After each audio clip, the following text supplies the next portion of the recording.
Indiana's Secretary of State says she won't hand over the voter rolls. What's next in the discussion on health care as we head into the holiday? But first, recommended high school closures are hitting a nerve for some parents and alumni in Indianapolis. The IPS board will be asking for your input during the next few months on the recommended closure of 3 high schools. The board is expected to vote on a plan in September that would transform 2 of the buildings into middle schools. The board is looking at shutting the doors to Broad Ripple High School after the next school year and selling the building. Arlington and Northwest High Schools would close under the plan and reopen as middle schools in the fall of 2018. 2 more schools the district lost in a state takeover are also on the radar. If the private operator that runs Howe and Manual High Schools ends up returning the buildings to IPS, the district would look at closing both. The announcement last week was met with protests outside of the Ed Center. Shocked and disappointed at the same time. A lot of history, at Arlington High School when the school opened in 1961. It gives us an opportunity to be more strategic. So we're aligning our resources with our strategic priorities. Again, as I said earlier, to be more transparent, more inclusive. 4 high schools would remain open in Indianapolis. The plan includes reinventing the remaining buildings to give all students an opportunity to enroll in career and technical education. That includes programs like welding that would aim to prepare them to enter the workforce upon graduation. There will be more opportunities to learn more about the plans. IPS will hold public meetings starting in a couple of weeks. The first is scheduled for Tuesday, July 18th at 6 p.m. That meeting will be at Broad Ripple High School. As the healthcare debate continues in Washington, Democrats are ramping up their opposition to GOP efforts to repeal the Affordable Care Act. Indiana Senator Joe Donnelly met with local families to talk about healthcare on Friday. He says it should be affordable, well-run, and put together in an efficient and effective way. But we should also all be able to agree, and I will make sure that we work hard to get to that point, where we don't support proposals that eliminate care for friends and neighbors like the folks who are here with us today. We requested an interview with Senator Todd Young on the status of the health care bill. A spokesman tells me he has nothing new to add right now, with the bill changing often. Another Hoosier could be headed to Washington. President Trump is nominating Indiana's health commissioner for U.S. Surgeon General. Dr. Jerome Adams has been serving in the role since 2014, when then Governor Mike Pence appointed him to the position. He supported giving counties the ability to start their own needle exchange programs aimed at stemming the spread of diseases like HIV and hepatitis C among IV drug users. Adams tweeted he is truly honored by the nomination and looks forward to working to improve health in the U.S. Indiana's Secretary of State is pushing back on a request from a federal commission investigating voter fraud. Secretary of State Connie Lawson says she won't provide information being sought by the Trump administration's Commission on Election Integrity. That panel is led by Vice President and former Indiana Governor Mike Pence. The group is asking all 50 states for information on every registered voter, including birthdays, social security numbers, and driver's license numbers. Lawson is a Republican, but she says the commission only needs information that is already publicly available, such as the names and addresses of registered voters. A new chance for convicts released from prison. Governor Eric Holcomb signs an executive order to ban the box in Indiana. That means potential candidates for the state's executive branch will no longer be asked on the initial job application whether they've been convicted of or arrested for a crime. The state will continue to conduct background checks. State lawmakers increased or imposed at least 45 different taxes and fees during the legislative session this year. The increases impact everything from fuel prices to teacher background checks. Governor Holcomb says he is comfortable paying for what the state needs. The increases include a 10 cents per gallon gas tax increase, which started on Saturday. It also includes an additional $15 for new vehicle registrations. Money from both fees will help pay for road construction projects. President Trump will meet with Russian President Vladimir Putin this week. That will happen on the sidelines of the G20 summit in Germany. The meeting will be the first time the two have met face-to-face since Trump took office. The president is under fire again for his use of Twitter. On Thursday, Trump went after the host of MSNBC's Morning Joe program, referring to them as low IQ crazy Mika and Psycho Joe. Trump wrote the female anchor was, quote, bleeding badly from a facelift when she allegedly tried to join the president at Mar-a-Lago around New Year's Eve. Members of his own party fired back at the president. Senator Susan Collins, seen as a key vote for health care reform, tweeted, "This has to stop. We all have a job. We don't have to get along, but we must show respect and civility." Up ahead are political insiders on that tweet in the continuing health care debate, plus the growing Hoosier influence in the nation's capital. Stay with us. $50 off your next service. Welcome back. We are joined by our political insiders, Mary Beth Schneider, Democrat Kip 2, and Republican Kyle Walker. Thank you for being here. Now, going back to President Trump's tweet, is his use of Twitter appropriate? No way, no how. There are things that occasionally he will tweet out, you know, meeting with South Korea's Prime Minister, talking with Theresa May. Those things perfectly appropriate. Calling for unity after congressmen are shot, appropriate. Attacking the media, attacking individuals, calling people names, especially women, singling out rather sexist things that I apparently aren't even true, beyond the pale. You know, it's not the gun, it's the person behind the gun. I think that's what people said for a long time about those types of issues. It's just Donald Trump and his personality and the way he's always behaved. I don't know why people are surprised. The media made a big deal out of this thing this week and were very outraged because one of their fellow members was attacked. But the fact of the matter is this president, this Congress is trying to take health care insurance away from 22 million people. That's what we ought to be focused on. We ought to be debating what's going on in Congress because it's affecting real lives. Twitter wars with the president don't do anything. Is it deliberate, though, Kyle? I don't think it's deliberate. I think that Kip is right. We should be focused on things that are much more important to the daily lives of Americans, including the health care laws that we're currently looking at in the Senate. And I think that anything that takes away from that is unfortunate. Well, speaking of that, the president tweeted to Republican senators that if they can't agree on a plan that's on the table right now, they should repeal the Affordable Care Act immediately, replace later. Is that possible? Well, I doubt it, but it's bizarre, isn't it? Because what would happen in Indiana would be 400,000 people would probably lose health insurance. $2 billion hole in Indiana's budget because HIP 2.0 counts on the money from the feds for that program to work. And so there's got to be some kind of replacement. You just can't repeal it and then go, okay, we'll see you later. He opposed this when Mitch McConnell talked about doing it at the beginning of the year. So to bring it up now is almost an admission of defeat and that nothing's going to happen. Well, but it's clear that something does need to happen, and something needs to happen rather quickly. You know, premiums have increased 73% since Obamacare took effect. It's clearly tanking. It's a problem for individuals. It's a problem for states. And the only reason it's tanking, or in the places where he's claiming that it's tanking, is because the Republicans have been sabotaging. For 8 years now, we've heard Republicans talk about how Obamacare wasn't any good, and they cannot come up with a replacement. For 8 years, you guys have been talking about a replacement, and you still don't have one.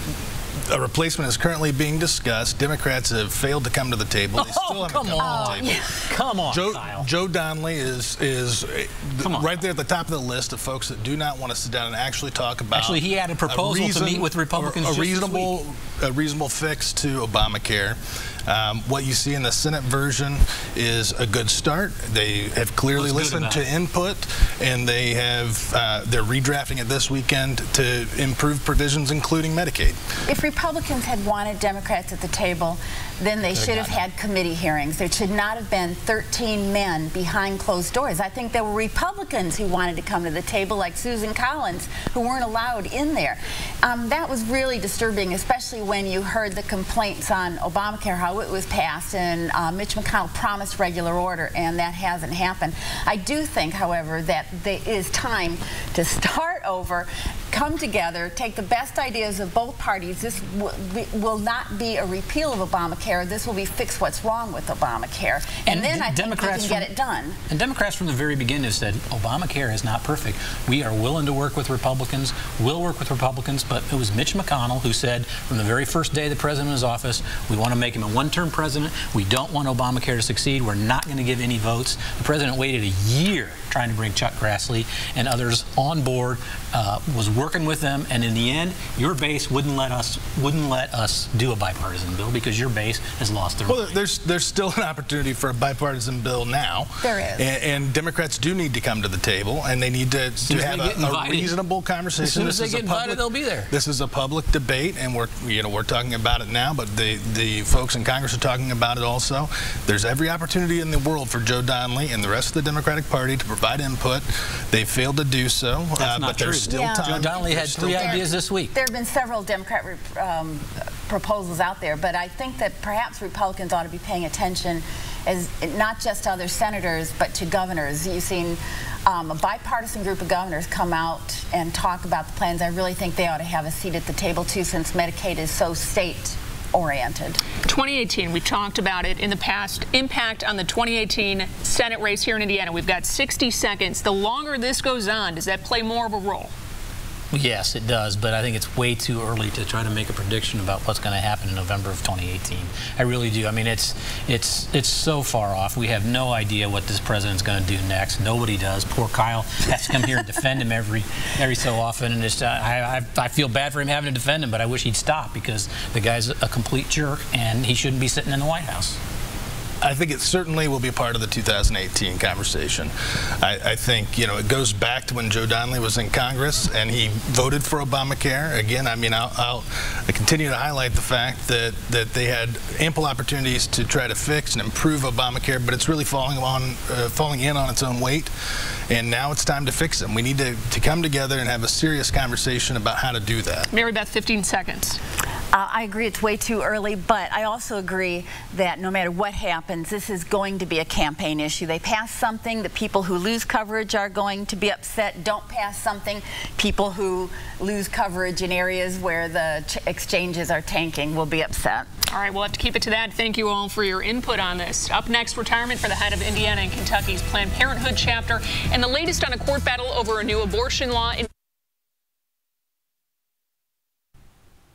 The CEO of one of the most hot-button organizations in the country is stepping down after 15 years. Planned Parenthood of Indiana and Kentucky's Betty Cockrum is sharing final thoughts and her concerns in the healthcare debate. I think what's at stake is first and foremost, if they unplug this network, then you're looking at an increase in STDs, you're looking at an increase in cervical cancer, the breast and testicular exams that are done that give a patient an early alert would be gone, and to limit access to birth control, more unintended pregnancies, and down the road, more abortions. One thing that's true is it takes a while for those numbers to actually be brought up and made public, and so the politicians don't necessarily get that compelling quantified response that's needed for them to think differently. What has been the biggest challenge in this role? It's a constant distraction to have these fights, these political fights. There's a fair amount of time and energy involved in that, and at the same time we're trying to put that positive message out there that if you truly wish to reduce the incidence of abortion, which is an objective all of us share, you do that with education and access to birth control.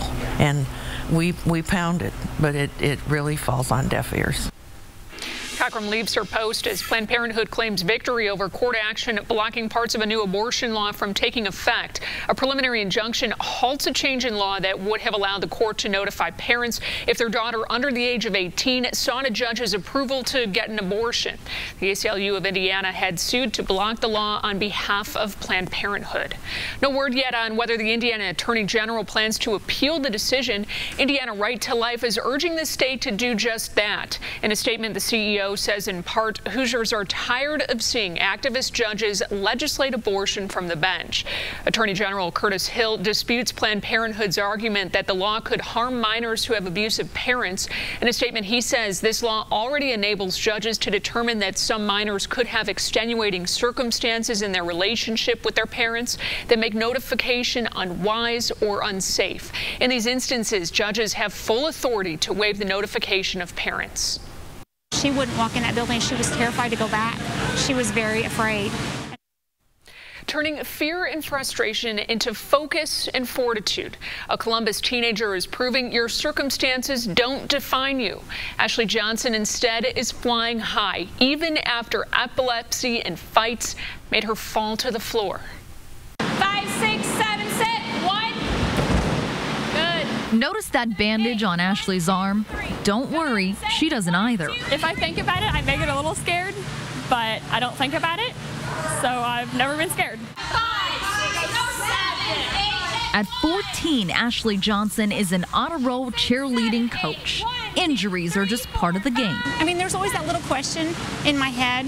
What's going to happen? Is she okay? Mom Chauncey has an excuse for the nerves. As a baby, Ashley suffered from seizures. She basically did not speak, did not babble, no longer crawled, no longer sat up. She can still remember rushing her to the doctor time and time again. At that moment, you know, I panicked. What's my daughter's future going to be like? What is she going to be able to do? Will she ever get to drive? I mean, I cried a lot and prayed a lot. The prayers grew stronger when Chauncey says Ashley was bullied and attacked at just 7 years old. It was sad to sit and watch her child knee to the floor. She wouldn't walk in that building. She was terrified to go back. She was very afraid. 5, 6, 7, 8. But then Ashley found comfort cheering. 7, 8, good. Her last seizure came on 4 years ago after a competition. But Chauncey sees her daughter's ambition as proof. There's nothing you can do. You treat it and you move on. So she supports. And so does Ashley. You guys are best friends, remember? Coaching 4-year-olds to not be afraid. I love seeing them overcome whatever they're going through, whether it be at home or in cheer. I love being able to tell them what I know and help them and see the joy when they get something or overcome it. There you go. Whatever their fear. She says, don't be scared. 1, 2, 3, 4, 5, 6, 7, 8. 1, 2. Because courage is key. 7, 8, 1. Good girl. And that was Melissa Mahadeo reporting. Ashley doesn't just coach, she competes, and she's entering her 8th season. Now it's time for I Say, You Say, where we invite Hoosiers to share what's on their mind. Today we hear all about the Indiana Grown Initiative. The goal is to give everyone access to locally sourced food. Here's Indiana Grown Program Manager Heather Tallman. Ever wonder where your food comes from? Me too. I wonder about a lot of things, like why it took so long for someone to finally create a tenderloin trail in Indiana. Anyway, as a mom, consumer, and supporter of all things local, knowing where your food comes from is very important to me. I've been fortunate to travel all over the state visiting farms, markets, and artisans, and more.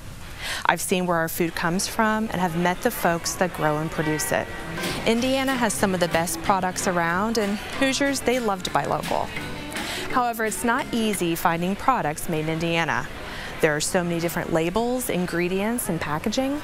But what if I told you there was an easier way to find products from Indiana? Pretty great, right? Well, that's where Indiana Grown comes in.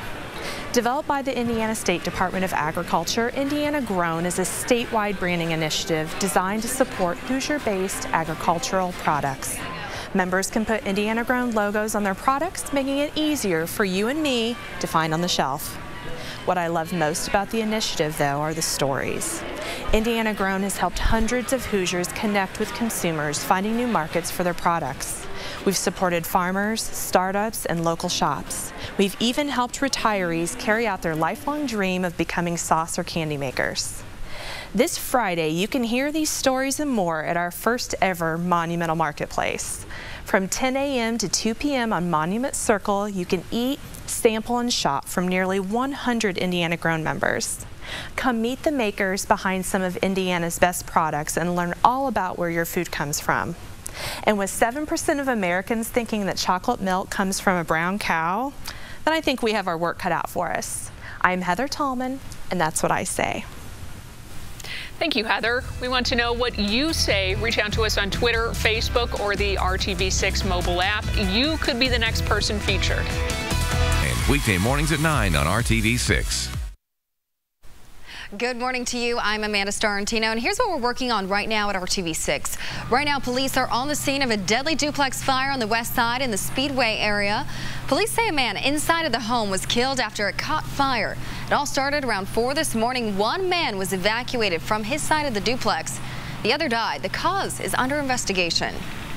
A bold criminal caught on camera stealing a package from a porch in a highly visible and populated area in the middle of the day. It happened at a home in the 4400 block of Winthrop Avenue.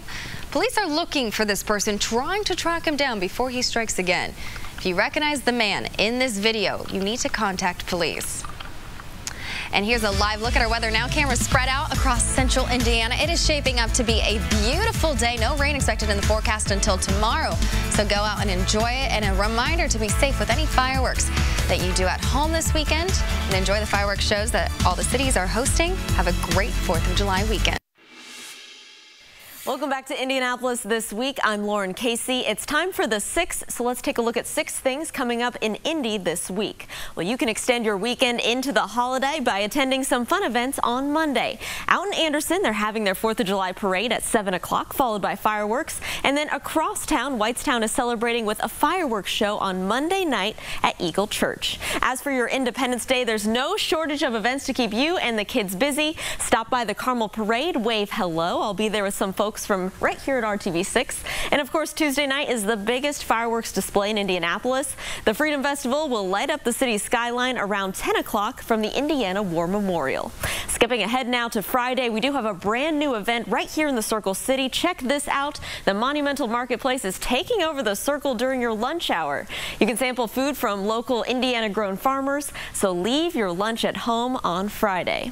Indy PopCon is taking over the Convention Center and Lucas Oil this weekend.